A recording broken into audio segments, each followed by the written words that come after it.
श्री गुरु महिमा लेख शरण। श्री गुरु महिमा लेख शरण। श्री गुरु महिमा लेख शरण।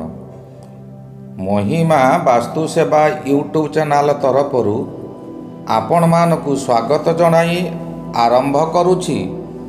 सत्य महिमा धर्म उपदेशामृत रे लिखित थिबा ब्रह्मलीन क्षेत्रवासी बाबांकर रचित ब्राह्म विवाहर विवरणी। ब्राह्म विवाह कौन ओ यह किपरि कराजिब ताहारी सेही विषय रे नीर बापा नीर माँ को बुझेबा को बसीगले। नीर माँ प्रश्न कले जे शास्त्र मानकरे एपरि प्रमाण अछि जे ब्राह्म विवाह पुणी आसुरिक विवाह एपरि 8टा विवाह अछि। ताहा तो आम जगत रे प्रचारित होई नथिबारु मु जानि नथिली। जा हेउ तुमे आजी ताहा कहिबारु मु जानि पारी मोर संदेह मोचन हैला।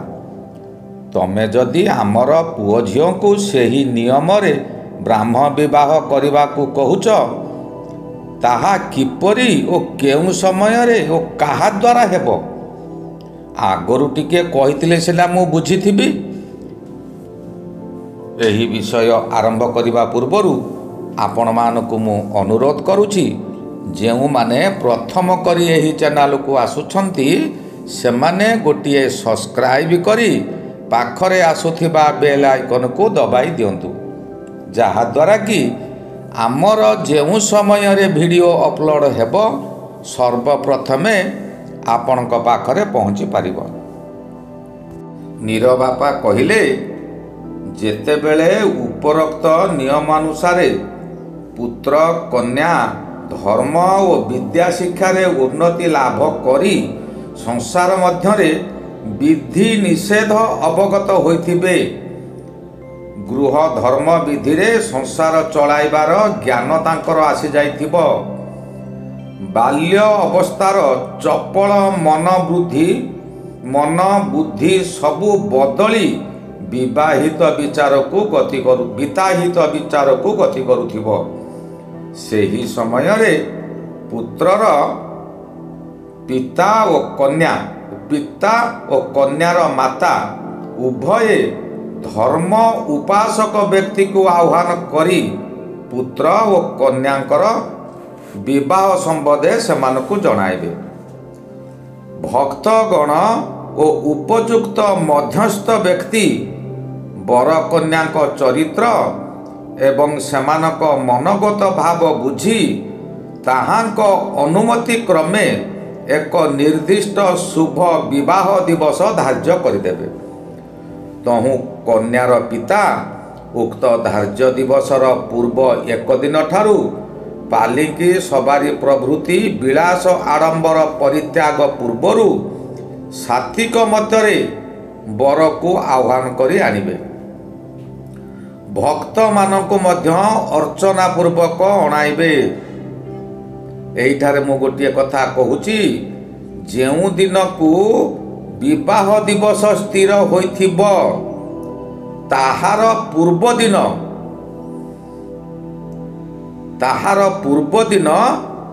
कन्या पिता वर को आह्वान करी आनिबे।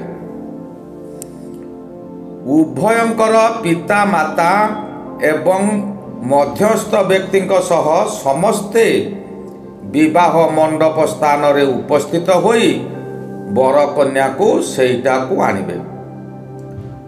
वर कन्या को निमित्त एक स्थान रे सुशोभित मंडपटिए कराइथिबे। सेमाने नूतन गैरिक वस्त्र और अलंकार जहा वर पक्षरु कन्या को जो अलंकार दिया जाइथिबो ओ कन्या पिता कन्या को जहा अलंकार देइथिबे से अलंकार और गैरिक वस्त्र परब्रह्म को अर्पण करिवे। ताहा परे ताहा परिधान करिवे। सेहिठारु सेमाने परम ब्रह्मଙ୍କ ठारे शरण पशिले। ତହୁଁ ପରେ ପୂର୍ବାଭିମୁଖେ ଉଭୟେ ଦଣ୍ଡାୟମାନ ହୋଇ ପରମ ବ୍ରହ୍ମକୁ ପ୍ରଣାମ ସହ ଯଥାବିଧି ପ୍ରାର୍ଥନା କରିବେ।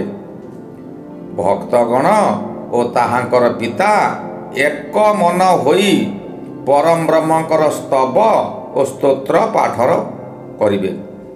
ତତ୍ପରେ କନ୍ୟାର ପିତା ଓ ମାତା ଅଲେଖ ପ୍ରଭୁଙ୍କୁ ସ୍ମରଣ ପୂର୍ବକ ଦିଗ ଧର୍ମକୁ ସାକ୍ଷୀ ରଖି, ନିରମା କହିଲେ ଦିଗ ଧର୍ମକୁ ପୁଣି ଗୋଟେ କ'ଣ ସାକ୍ଷୀ ରଖିବେ? ନୀର ବାପା କହିଲେ ଯଦି ମଧ୍ୟାହ୍ନ ପରେ ହୋଇଥାଏ ତେବେ ପୂର୍ବ ଦିଗକୁ ମୁଖ ନ କରି ପଶ୍ଚିମ ଦିଗକୁ ମୁଖ କରି ଦଣ୍ଡାୟମାନ ହୋଇ କନ୍ୟା ପିତାମାତା କନ୍ୟା ଦାନ ପ୍ରତି ପ୍ରତିଜ୍ଞା କରି ବର ନିକଟରେ କନ୍ୟାକୁ ଅର୍ପଣ କରିବେ। ପୁନଶ୍ଚ କନ୍ୟା ପ୍ରଭୁଙ୍କୁ ସ୍ମରଣ ପୂର୍ବକ ସେହିପରି ଦିଗ ଧର୍ମକୁ ସାକ୍ଷୀ ରଖି ସ୍ୱାମୀ ପ୍ରତି ଏକାନ୍ତ ସତୀତ୍ୱ ରଖିବାକୁ ପ୍ରତିଜ୍ଞା କରି ବରକୁ ସ୍ୱାମୀ ପଦରେ ବରଣ କରିବ।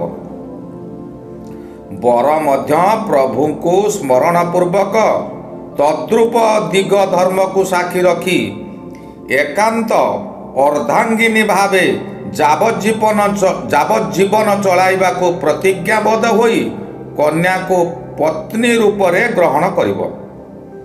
ଏହାପରେ ବର ପିତାମାତା ଓ ଭକ୍ତଙ୍କ ସହ ଉପସ୍ଥିତ ସମସ୍ତ ବ୍ୟକ୍ତି ପରମ ବ୍ରହ୍ମଙ୍କୁ ବର ଓ କନ୍ୟାଙ୍କର ଆଜୀବନ ସୁଖ ସମ୍ପଦ ବିଷୟରେ ଜଣାଇବେ। ସେମାନେ ଯେପରି ଗୃହ ଧର୍ମ ବିଧିରେ ରହି ଆତ୍ମାର ହିତାହିତ ଜାଣି ସତ୍ୟ ଧର୍ମକୁ ଆଶ୍ରୟ କରି ଦାମ୍ପତ୍ୟ ଜୀବନ ନିର୍ଦ୍ୱନ୍ଦ୍ୱରେ ଯାପନ କରିବାକୁ ସମର୍ଥ ହୁଅନ୍ତୁ। ପୁନଶ୍ଚ ଧର୍ମନିଷ୍ଠ ମଧ୍ୟସ୍ଥ ବ୍ୟକ୍ତି ପୁରୁଷ ପ୍ରକୃତି ଯୁଗଳ ସୂତ୍ରରେ ସୃଷ୍ଟି ସର୍ଜନା ଭାବ ଜାଣି ବର କନ୍ୟା ଉଭୟଙ୍କ ହସ୍ତ ପୁଷ୍ପମାଲ୍ୟରେ ଆବଦ୍ଧ କରିବେ ଏବଂ ସେମାନେ ସଂସାର ମଧ୍ୟରେ କିପରି ସୁଖ ଶାନ୍ତିରେ ରହି ପତି ପତ୍ନୀ ପରସ୍ପର ସଦ୍ବ୍ୟବହାର ସହିତ ଦାମ୍ପତ୍ୟ ଜୀବନ କଟାଇବାକୁ ହେବ ସକଳ ବିଷୟ ସେମାନଙ୍କୁ ବୁଝାଇ ଦେବେ। ତତ୍ପରେ ସମସ୍ତ ବ୍ୟକ୍ତି ବରକନ୍ୟାଙ୍କ ନାମରେ ଅଲେଖ ପ୍ରଭୁଙ୍କୁ ଜଣାଇ ମଙ୍ଗଳ ସୂଚକ ବ୍ରହ୍ମଧ୍ୱନି କରିବେ। ଏହିପରି ବିଧିରେ ବିବାହ କାର୍ଯ୍ୟ ସମାପ୍ତି ପରେ ବର କନ୍ୟାର ପିତା ଭକ୍ତମାନଙ୍କ ସହ ଅନ୍ୟାନ୍ୟ ବ୍ୟକ୍ତିମାନଙ୍କୁ ଯଥାବିଧିରେ ସନ୍ତୋଷଜନକ ଭୋଜନ ପାନ କରାଇବେ। ତତ୍ପରେ ପିତା ମାତା ଝିଅ ଜ୍ୱାଇଁଙ୍କୁ ଗୃହ ଧର୍ମ ନୀତି ସମସ୍ତ ବୁଝାଇ ଅତି ଆନନ୍ଦ ସହିତ ସମାରୋହରେ ବର ଭବନକୁ ବିଦାୟ ଦେବେ। ବର ଗୃହରେ ମଧ୍ୟ ତଦ୍ରୂପ ବରର ପିତା ବନ୍ଧୁ ପରିଜନ ସମସ୍ତ ଲୋକମାନଙ୍କୁ ଭୋଜନ ଦେବେ। ବିବାହ ହେବା ପୂର୍ବରୁ ଶୁଭ ଅନୁକୂଳ ବିଧି ଧର୍ମ ନିୟମାନୁସାରେ ବର ଗୃହରେ ଓ କନ୍ୟା ଗୃହରେ ବାଲ୍ୟଲୀଳା ଏବଂ ସାଧୁ ଅତିଥି ସତ୍କାର କରାଯାଇଥିବ। ବ୍ରାହ୍ମ ବିବାହରେ ବର କନ୍ୟା ଓ ପାରିଷଦ ଭଦ୍ରଲୋକମାନେ ସୃଷ୍ଟିକର୍ତ୍ତା ପରମ ବ୍ରହ୍ମକୁ ପ୍ରାର୍ଥନା ପୂର୍ବକ ନିଜ ନିଜର କର୍ତ୍ତବ୍ୟ ଓ ରକ୍ଷଣ ପ୍ରତି ପ୍ରତିଜ୍ଞାବଦ୍ଧ ହୋଇ ଯେପରି ନିୟମରେ କାର୍ଯ୍ୟ କରିବାକୁ ହେବ ତାହା ସାଧୁଙ୍କଠାରୁ ଶୁଣିଥିବା ମୋତେ କହିଲି। ଏହା ମୋ ମନରୁ ମୁଁ କହିଲି ନାହିଁ, ଆହୁରି ମଧ୍ୟ ଆମ ବେଦଶାସ୍ତ୍ରରେ ସେହି ନିୟମ ନିହିତ ରହିଛି। ତହିଁରୁ କେତେ ଗୋଟି ପ୍ରମାଣ କହୁଛି ମୁଁ ଶୁଣ। ଅଥର୍ବ ବେଦରେ ରହିଅଛି ଅଭିତ୍ୱା ମନୁଜାତେନ ଦଧାମି ମମ ଦାସସା ଯଥାସୋ ମମ କେବଳ ନାନ୍ୟା ସଂକୀର୍ତ୍ତଜାଶ୍ଚନ। ଆହୁରି ମଧ୍ୟ ସେହି ଅଥର୍ବ ବେଦରେ ରହିଛି, ଅହଂ ବଦାମି ନେତତ୍ୱଂ ସଭାୟ ମହଂ ତ୍ୱଂ ବଦ ମମେଦସ୍ତସ୍ୱଂ କେବଳଂ ନାନ୍ୟଂ ସାଙ୍କୀର୍ତ୍ୟ ଯାସ୍ୱନ। ଏହାପରେ ଏହି ବିବାହ ପରେ ହସ୍ତଗଣ୍ଠି ପରେ କନ୍ୟା ପ୍ରତିଜ୍ଞା କରିବ, ପ୍ରଭୁଙ୍କ ନିକଟରେ ପ୍ରତିଜ୍ଞା କରିବ, ହେ ମନନଶୀଳ ପୁରୁଷ, ମୁଁ ତୁମକୁ ନିଜ ବସ୍ତ୍ର ଦ୍ୱାରା ବାନ୍ଧି ନେଉଛି।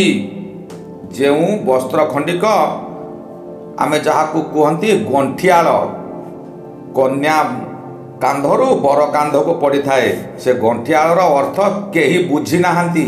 ଗଣ୍ଠିଆଳର ଅର୍ଥ କ'ଣ? ସେ ଅର୍ଥ ହେଲା କନ୍ୟା ବସ୍ତ୍ର ଦ୍ୱାରା ସ୍ୱାମୀକୁ ବନ୍ଧନ କରି ରଖିଲା। ହେ ମନନଶୀଳ ପୁରୁଷ, ମୁଁ ତୁମକୁ ନିଜ ବସ୍ତ୍ର ଦ୍ୱାରା ବାନ୍ଧି ନେଉଛି, ଯଦ୍ୱାରା ତୁମେ ମୋହରି ହୋଇ ରହିବ।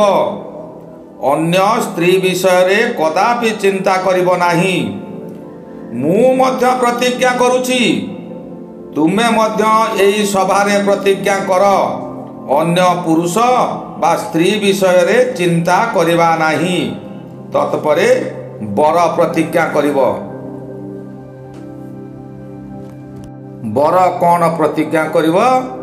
ହେ ବଧୂ, ଐଶ୍ୱର୍ଯ୍ୟବାନ ନ୍ୟାୟକାରୀ ସର୍ବ ଉତ୍ପାଦକ ପରମେଶ୍ୱର ଗୃହସ୍ଥାଶ୍ରମ ସ୍ଥାପନ ପାଇଁ ତୁମକୁ ମୋ ଠାରେ ଅର୍ପଣ କରିଛନ୍ତି।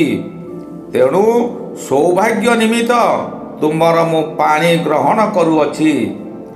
ବୃଦ୍ଧାବସ୍ଥା ପର୍ଯ୍ୟନ୍ତ ତୁମେ ମୋ ସହିତ ରହିବ। ମୁଁ ଐଶ୍ୱର୍ଯ୍ୟଯୁକ୍ତ ଓ ସନ୍ତାନ ଉତ୍ପାଦନକ୍ଷମ ଅଟେ। ତୁମେ ମୋର ଧର୍ମର ପତ୍ନୀ ଓ ମୁଁ ତୁମର ଧର୍ମର ପତି। ପୁନଶ୍ଚ ଅଥର୍ବ ବେଦରେ ଅଛି, ହେ ବଧୂ, ମହାନ ପରମାତ୍ମା ତୁମକୁ ମୋ ଠାରେ ଅର୍ପଣ କରିଛନ୍ତି। ତୁମ୍ଭର ଭରଣ ପୋଷଣ କରିବା ମୋର କର୍ତ୍ତବ୍ୟ। ମୋ ସହିତ 100 ବର୍ଷ ପର୍ଯ୍ୟନ୍ତ ଆନନ୍ଦରେ କାଳାତିପାତ କର। ଋଗ୍ବେଦରେ ମଧ୍ୟ ଅଛି, ହେ ସଭାସଦଗଣ, ଆପଣ ନିଶ୍ଚିନ୍ତ ଭାବରେ ଜାଣି ରଖନ୍ତୁ ଯେ ଆମ ଦୁହିଁଙ୍କ ହୃଦୟ ଜଳ ସମାନ ମିଶି ଯାଇଅଛି। ଉଭୟେ ପ୍ରାଣବାୟୁ ପରି ସମତା ରକ୍ଷା କରିବୁ। ପରମାତ୍ମା ଜଗତକୁ ଧାରଣ କରିଥିବା ପରି ଜଣେ ଅପରକୁ ଦୃଢ଼ ଭାବରେ ଧାରଣ କରିବୁ।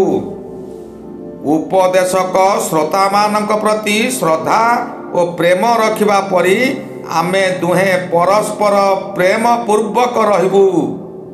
ପୁନଶ୍ଚ କନ୍ୟା କହିବ, ହେ ପୁରୁଷ, ତୁମର ଆତ୍ମବତୀ ଉପଯୁକ୍ତ ପତ୍ନୀ ଆସିଅଛି।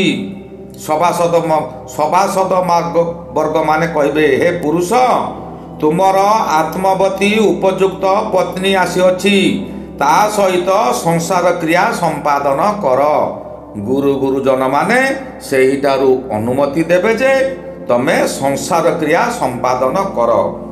ସେ ପର୍ଯ୍ୟନ୍ତ, ଜନ୍ମରୁ ସେ ପର୍ଯ୍ୟନ୍ତ ବର କନ୍ୟା ସଂଯମ କ୍ରିୟା ପାଳନ କରିଥିବା ଉଚିତ, ବ୍ରହ୍ମଚର୍ଯ୍ୟ ପାଳନ କରିଥିବା ଉଚିତ। ଶୁଦ୍ଧ ବ୍ରହ୍ମଚର୍ଯ୍ୟ ଧାରଣ କର ଓ ପୁତ୍ର ଉତ୍ପନ୍ନ କରନ୍ତୁ। ଏହା ଋଗ୍ବେଦରେ ଅଛି, ହେ ବଧୂ, ବିଷ୍ଣୁ ଶକ୍ତି ତୁମ ଗର୍ଭସ୍ଥାନକୁ ଗର୍ଭଧାରଣ ପାଇଁ ଯୋଗ୍ୟ କରନ୍ତୁ। ତ୍ୱଷ୍ଟା ତୁମର ଗର୍ଭର ଆକାରକୁ ସ୍ପଷ୍ଟ କରନ୍ତୁ। ପ୍ରଜାପତି ଜୀବନ ଶକ୍ତି ସଞ୍ଚାର କରନ୍ତୁ। ଧାତା ଗର୍ଭର ପୁଷ୍ଟି ସାଧନ କରନ୍ତୁ। ଚନ୍ଦ୍ର ଶକ୍ତି ଗର୍ଭଧାରଣ କରନ୍ତୁ। ସରସ୍ୱତୀ ଗର୍ଭଧାରଣ କରାନ୍ତୁ। ଆକାଶପୁତ୍ର ଅଶ୍ୱିନୀ ଗର୍ଭ ପୋଷଣ କରନ୍ତୁ। 10 ମାସ 10 ଦିନ ପରେ ଅଗ୍ନିତୁଲ୍ୟ ସନ୍ତାନ ଗର୍ଭରୁ ବହିର୍ଗତ ହେବା ପାଇଁ ଅଶ୍ୱିନୀ ସହାୟକ ହୁଅନ୍ତୁ। ଏହିପରି ଏହା ଗଲା ବ୍ରାହ୍ମ ବିବାହ ବିଷୟରେ। ନିରମା ପଚାରିଲେ, ତୁମେ ତ କହୁଥିଲ ଜଗତ ମଧ୍ୟରେ ବେଦ ହେଉଛି ଈଶ୍ୱର ବାଣୀ। ପ୍ରଜାପତି ବ୍ରହ୍ମା ତାହା ପ୍ରାପ୍ତ ହୋଇ ସୃଷ୍ଟି ପ୍ରାରମ୍ଭରୁ ସମସ୍ତ ଧର୍ମ କର୍ମର ନିୟମାବଳୀ ବେଦରେ ମନ୍ତ୍ର ସ୍ୱରୂପ ପ୍ରକାଶ କରି ଉକ୍ତ ନିୟମରେ ସଂସାର ପରିଚାଳନା କରି ଆଣିଥିବେ। ଆଉ ଯେଉଁ ବ୍ରାହ୍ମ ବିବାହକୁ ବେଦ ବିହିତ ପ୍ରମାଣ ଦେଇ କହିଲ, ତାହା ପ୍ରକୃତରେ ପତି ପତ୍ନୀ ଗ୍ରହଣର ପ୍ରସିଦ୍ଧ ନିୟମ। ପୁନଶ୍ଚ ମନୁଶ୍ରୁତିରୁ ଯେଉଁ ଅଷ୍ଟ ପ୍ରକାର ବିବାହ ଦର୍ଶାଇଲ, ତାହା ଭିନ୍ନ ଭିନ୍ନ ପ୍ରକାର କିପରି ପ୍ରକାଶ ପାଇଲା? ଏହିପରି ଏକ ପ୍ରକାର ବିବାହ କାହିଁକି ନ ରହିପାରିଲା? ନୀର ବାପା କହିଲେ, ଆଜି ତ ଏବେ ତ ସମୟ ହୋଇଗଲାଣି, ଆଉ କିଛି ସମୟ ପରେ ମୁଁ ପୁଣି ଆରମ୍ଭ କରିବି। ତମେ ଯାଅ ଘର ଭିତରେ ଟିକେ ଦେଖି ଆସ। ଶ୍ରୀ ଗୁରୁ ମହିମା ଅଲେଖ ଶରଣ, ଶ୍ରୀ ଗୁରୁ ମହିମା ଅଲେଖ ଶରଣ, ଶ୍ରୀ ଗୁରୁ ମହିମା ଅଲେଖ ଶରଣ ଶରଣ ଶରଣ।